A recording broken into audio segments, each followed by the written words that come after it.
중국으로부터 고대 중국으로부터 발전돼 나온 주역, 주역뿐만 아니라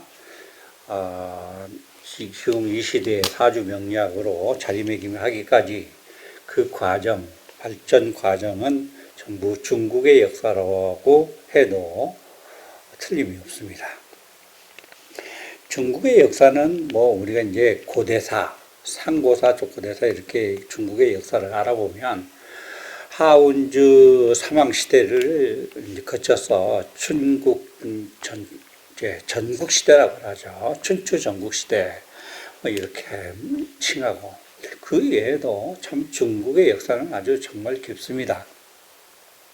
그런데 그 발전돼 나오는 과정에서 이 역학이 얼마만큼 중요한 역할을 한 것인지에 대해서 오늘 생각해 보겠는데, 그 중국의 역사가 이제 주나라 나라에 각 나라마다 통치자가 있었고, 통치하는 데 있어서 이 사주 역학이 얼마만큼 지대한 역할을 했는지에 대해서 그 각 시대의 그 인물들을 보면 우리가 쉽게 알 수 있어요. 그 하원주 시대부터 주나라 이제 때 문왕이 가장 자기가 신봉하고 참모로서 신뢰를 가지고 나라를 백성을 다스리는 데에서 가장 도움을 받은, 즉 책사라고 그러죠. 책사. 그 책사는 우리가 강여상이라고 하는, 이제 여상이라고 그래요.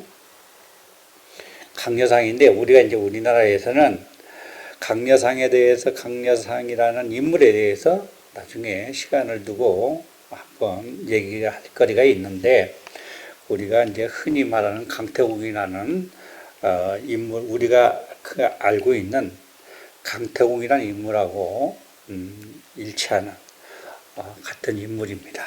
이 강여상이라는 분이 아주 정말 역학에 대해서, 역학뿐만 아니라 천문지리에 대해서 아주 정말 실력이 깊고, 아주 그 이치가 아주 밝아서 정말 나라를 문왕을 도와서 나라를 통치하는데 큰 공을 세웠고, 후에는 왕의 자리까지 오르는 인물입니다. 그 다음에 우리가 이제 중국의 역사를 항고조, 유방이죠. 유방이 나라를 통치하는데 우리 가장 또 유방을 도와서 근거리에서 늘 정말 통치하는데 큰 역할을 한 장량이라는 사람이 아주 정말 학문에 또 도예가 깊었습니다. 그리고 또 총나라의 왕인 유비, 우리가 아는 삼국지에 나오는 유비죠.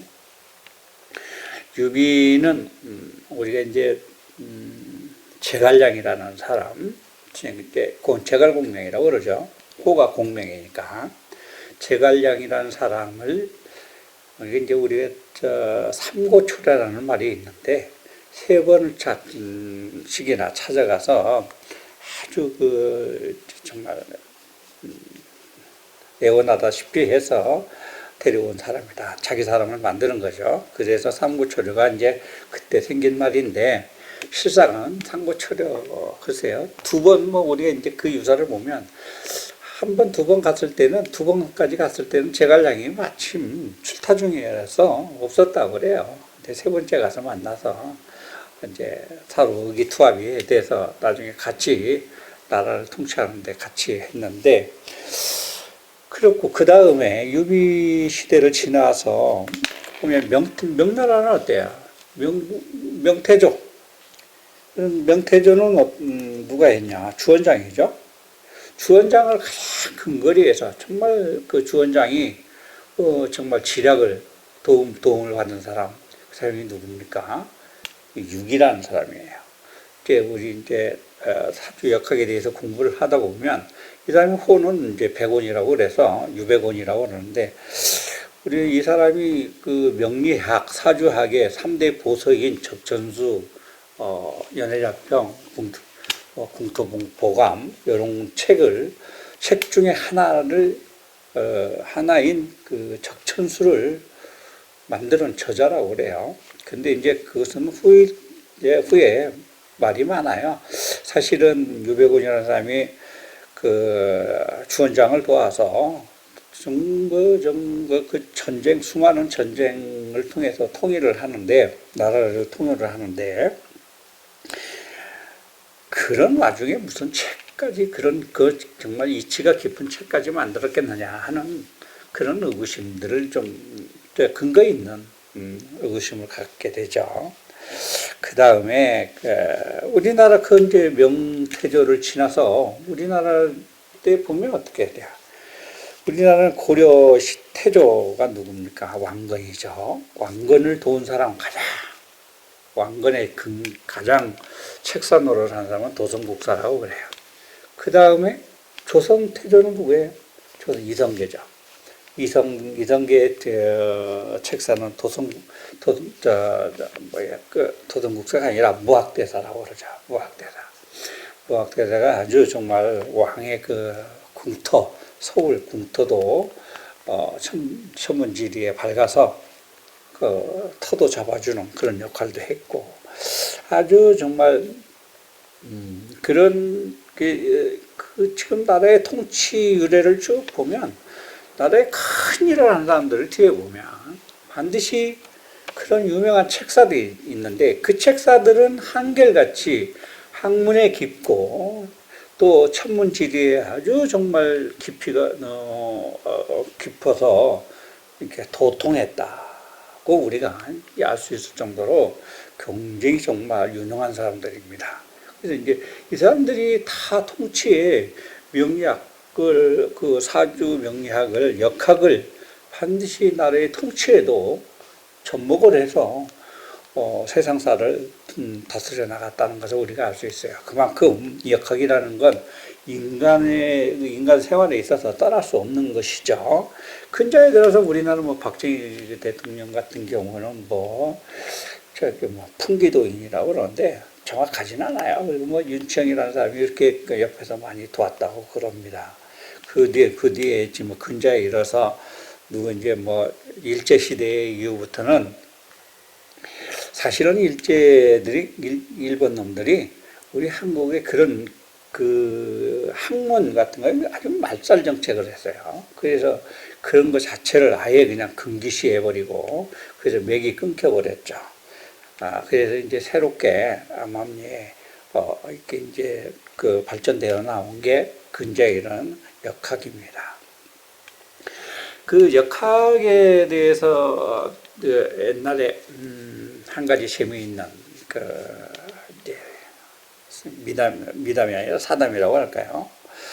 그 유비가 명태조를 도왔던 책사를 노를 했던 유기가 천하를 통일하고 나서 이제 세상을 좀 유람하는 그런 때에 어느 산에 가서 이르러서 절이 있어서 절에 들어가서 하룻밤을 묵게 됐어요. 그런데 새벽에 일어나니까 닭이 오는 거야. 닭이 꺾이고 하고 닭이 오는데, 이 깊은 산속에 이게 닭이 울 일도 없고, 또 더구나 절인데 스님들이 육식을 금하고 하는데 절에서 닭을 키울 리도 없는데 닭이 운단 말이야. 그래서 이제 아침에 일어나서 주지 스님한테, 스님은 어제 새벽에 닭이 우는데 닭이 우는 건 웬일이요? 그랬더니 주지 스님이 얘기를 하기를,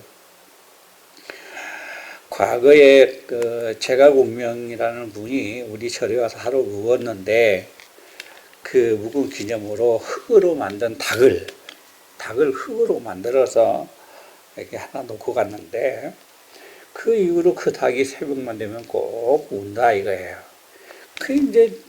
그 소리를 듣고 이제 유비가 그 닭을 가서 보니까 단지 다른 특별한 게 없어요. 그냥 흙으로 만든 닭일 뿐이야. 화가 나는 거예요. 이게 원래 이제 그 유배가는 사람이 자기 자신에 대해서 굉장한 자부심을 가진 사람이에요.